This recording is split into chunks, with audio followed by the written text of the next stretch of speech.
पारी चाहिए देखो, चाहिए।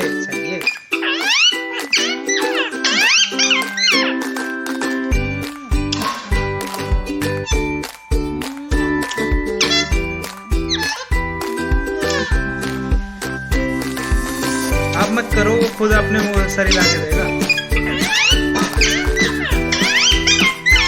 मुझे भी चाहिए, इन्हें भी चाहिए।